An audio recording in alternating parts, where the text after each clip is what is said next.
Okay, ladies and gentlemen, my name is Leslie, but you can call me Babu.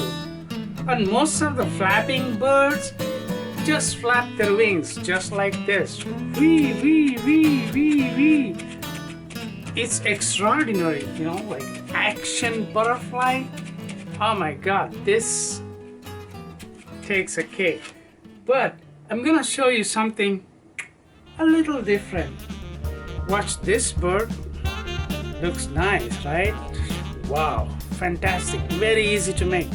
If I pull the tail, it starts flapping.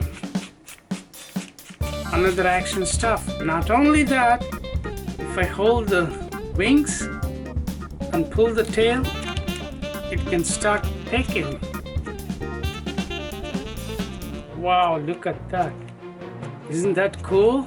So it's a pecking and flapping bird. 2 action in one single origami. Very, very easy to do. Let me take you step by step. All right?